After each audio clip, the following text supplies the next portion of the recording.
Ya.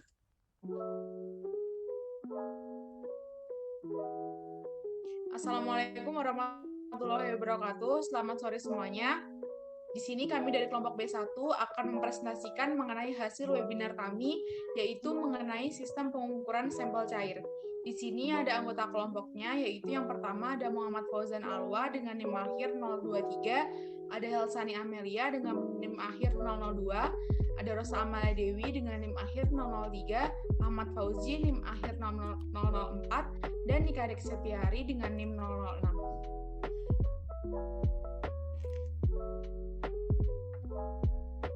Di sini ada beberapa hal yang akan kami bahas, yaitu yang pertama ada pemaparan masalah dari webinar yang kami dapat, yang kedua ada tahapan, solusi, dan langkah penyelesaian dari masalah tersebut, yang ketiga ada analisis dan pembahasan, dan yang terakhir ada kesimpulan. Nah, di sini kelompok kami akan menjelaskan mengenai problem yang kami dapatkan pada webinar online dengan judul Sistem Pengukuran Sampel Cair. Webinar ini menjelaskan mengenai metode-metode distribusi ukuran partikel menggunakan instrumen PSA Master Sizer dengan teknik laser difraksi sistem cair atau wet method. Tahap pengembangan metode dan faktor apa saja yang perlu diperhatikan untuk mendapatkan data yang akurat. Juga mengenai proses yang bisa terjadi pada sistem dispersi cair dan cara mengatasinya.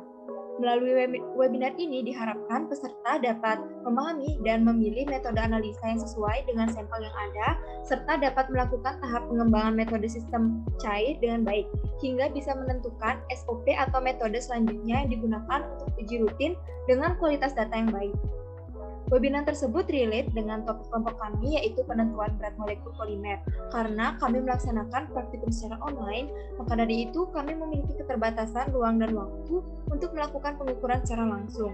Dalam praktikum online kami hanya mendapatkan data dari dosen pengajar, tidak melakukan pengukuran sendiri. Maka dari itu webinar ini sangat bermanfaat bagi kami, sehingga kami dapat lebih memahami tahapan atau proses pengukuran benda cair. Next. Nah, permasalahan yang ada dalam webinar ini antara lain, bagaimana cara mengukur sampel benda cair, berapa banyak sampel cair yang kita butuhkan, serta apa saja tahapan dispersi cairan. Next. Selanjutnya yaitu tahapan, solusi, dan langkah penyelesaian. Next. Pada webinar dikatakan bahwa sampel paling cocok dianalisa dengan sistem wet atau dry. Jika sampel kita berwujud cairan, seperti suspensi, emulsi, atau semi-solid, gel atau krim, maka dianalisa dengan dispersi cair. Sedangkan untuk sampel yang powder atau bubuk, bisa dengan kedua sistem, sehingga dipilih yang mana yang lebih sesuai untuk sampel kita.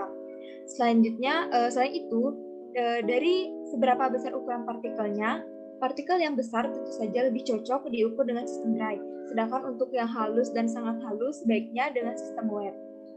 Berikut ini adalah keuntungan dari masing-masing metode. Untuk sistem cair atau wet, kita bisa mengukur ukuran partikel dari nanometer hingga milimeter. Kemudian ada banyak pilihan untuk dispersi sampelnya. Ada bermacam-macam dispersan, penggunaan surfaktan, atau mungkin aditif. Selain itu juga tersedia inline ultrasonic.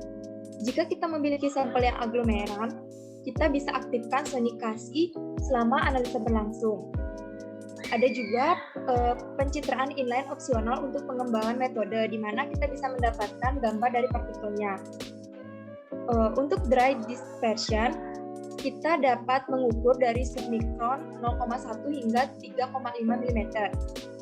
Mengukur partikel dengan jumlah yang lebih banyak, bisa gram atau miligram. Kemudian proses pengukurannya lebih cepat dan juga proses pembersihannya lebih jarang. Jadi, di mana lensa pada sistem dry tidak kontak langsung dengan sampel, sehingga tidak mudah kotor. Next. Selanjutnya, kita akan membahas mengenai jumlah sampel yang sebaiknya kita ukur pada saat percobaan. Besarnya error pada saat percobaan bergantung pada beberapa faktor.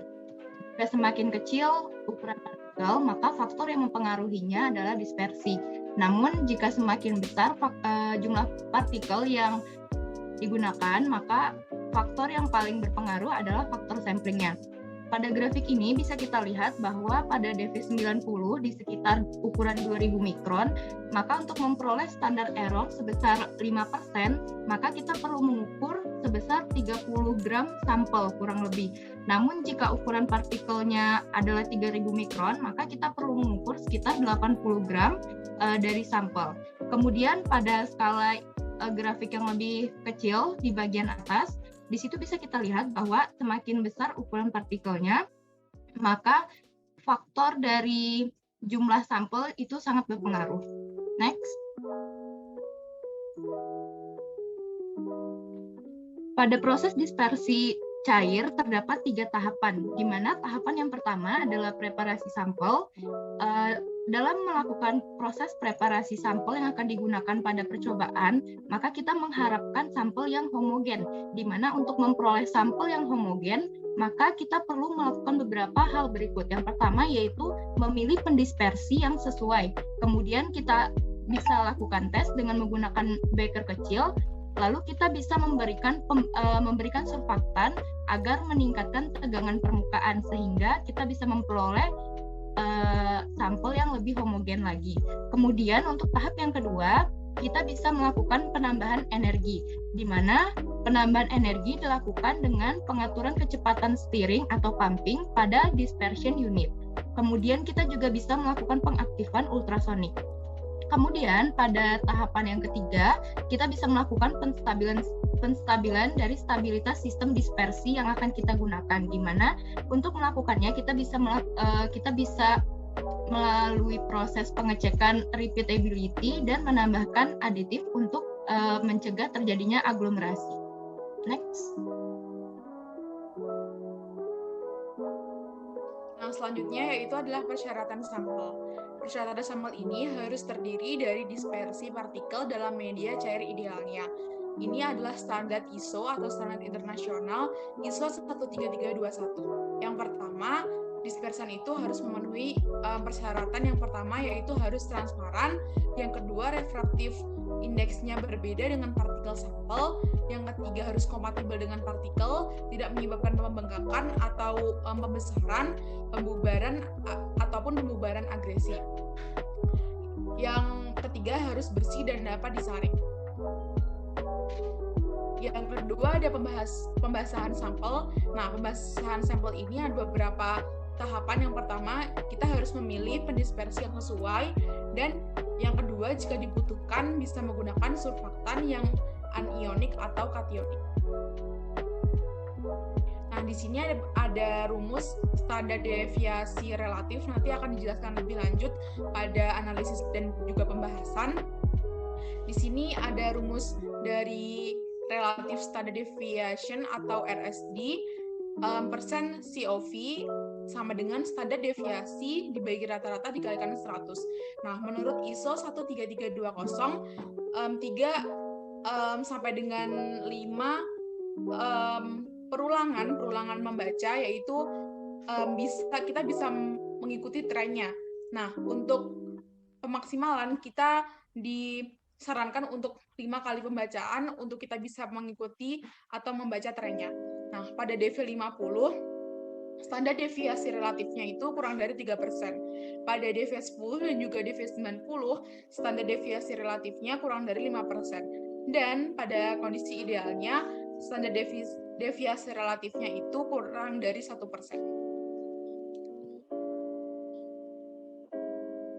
Yang ketiga ada analisis dan juga pembahasan yang akan dijelaskan oleh teman saya. Oke, di sini kita bisa melihat bahwa di webinar ini dijelaskan tentang metode cair, dan kebetulan kelompok kami juga melakukan pengukuran partikel melalui metode cair. Di sini dijelaskan bahwa ada 2 macam jenis sampel di metode cair, yaitu sampel halus dan sampel yang agak kasar. Di sampel halus itu syaratnya adalah lebih rendah dari 10 mikron. Nah, apa hal yang menyebabkan error terbesar di sampel yang halus, kita bisa melihat bahwa ada choice of dispersion. Kita harus memilih pendispersinya. Ketika kita salah memilih pendispersi, maka errornya akan sangat besar di sini ketika kita menggunakan sampel yang halus. Lalu proses pencampuran juga merupakan error yang lumayan besar. Optical properties, kita melihat sampelnya melalui mikroskop dan lain-lain juga merupakan error yang berpengaruh di sini. Tapi sampling itu tidak begitu berpengaruh. Banyaknya sampel yang kita berikan dalam percobaan ini tidak begitu berpengaruh di sini. Berbeda dengan ketika kita melakukan praktikum dengan sampel yang agak kasar. Maka banyaknya sampling itu sangat-sangat berpengaruh. Bisa kita lihat nanti di polistiren. Praktikum yang kami lakukan adalah dengan polistiren yang beratnya hanya 634 sampai 679 nano. Sedangkan di sini mikro. 634 itu sekitar 0,6 mikro. Boleh dilihat grafik Helsa tadi dulu.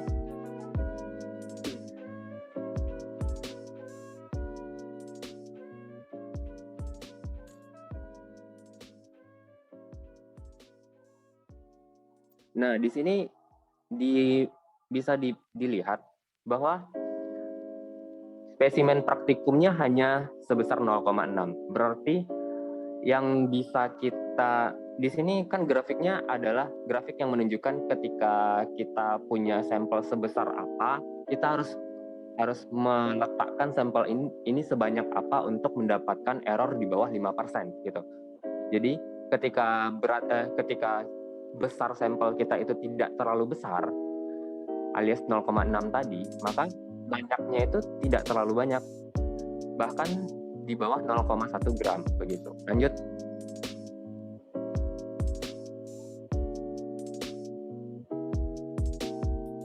Nah, di sini juga bisa dilihat dengan sampel kita yang 0,6 tadi itu di antara 0,1 dan 1. Yang paling berpengaruh di sana adalah dispersan. Yang paling mempengaruhi errornya. Bisa dilihat grafiknya. Instrumentasinya tidak terlalu besar berpengaruh, sampling tidak terlalu besar berpengaruh, dan yang berpengaruh adalah dispersannya. Lanjut. Nah, ini data praktikum dari kelompok kami. Karena variasi datanya, maksudnya jumlah datanya itu cuma 1, maka kita tidak bisa mencari variasi datanya, seperti yang dirumuskan oleh Rosa tadi. Lanjut. Maka kami menggunakan data praktikum 1 tahun yang lalu untuk mengetahui standar deviasi dan variasi dari datanya. Tetapi seperti yang bisa kita lihat percobaan sebelumnya, yang bisa kita lihat bahwa percobaan 1, 2, 3 itu datanya sama semua. Jadi rata-ratanya juga sama dengan percobaan 1, 2, 3. Ketika kita menggunakan rumus yang di sebelahnya, coba lanjut. Rumus bahwa percobaan 1 dikurang rata-rata, kita lihat percobaan 1 dan rata-ratanya sama besar, berarti otomatis pengurangannya itu adalah 0. 0 dikodratkan jadi 0, semuanya jadi 0 di sana, dan kita mendapatkan variance-nya 0 semuanya. Dan ketika kita mencari standar deviasi, di mana standar deviasi adalah akar dari variance, otomatis ketika kita akarkan 0, akan menjadi 0 juga. Dan setelah itu kita masukkan ke rumus yang koefisien variasinya juga akan mendapatkan 0. Tadi kita bisa melihat di syaratnya bahwa keadaan ideal itu adalah variasinya di bawah 1%. Sedangkan di sini kita mendapatkan variasi data 0%, berarti sangat-sangat ideal datanya. Lanjut. Ini adalah rangkuman dari beberapa tahap development method. Yang pertama adalah kita melakukan manual measurement. Jadi pengukuran secara manual kita lakukan settingan basic atau default. Yang kedua adalah melakukan variasi setting untuk melihat dispersinya seperti apa. Misal kita lakukan variasi dari sisi lama sonikasinya. Yang ketiga adalah pengecekan RSD atau relatif standar deviasi selama pembacaan. Jika sudah ada indikasi kita temukan hasil yang paling mendekati atau sesuai, bisa kita bandingkan dengan referensi atau literatur untuk mengetahui apakah pengukuran kita sudah sesuai atau belum.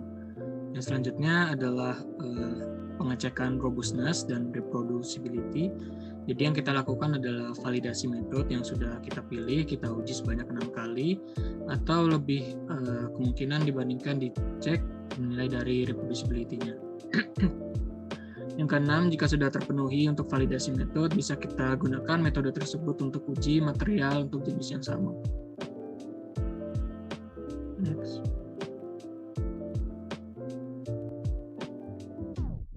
Nah, untuk kesimpulannya, dari materi ini dapat disimpulkan bahwa webinar tersebut memberikan informasi tambahan mengenai praktikum M2. Ukuran sampel mempunyai sumber error pengukuran yang berbeda dan juga mempengaruhi banyak sampel yang harus digunakan serta penjelasan tentang development method yang akan memberikan variasi pada proses praktikum dan data yang didapatkan.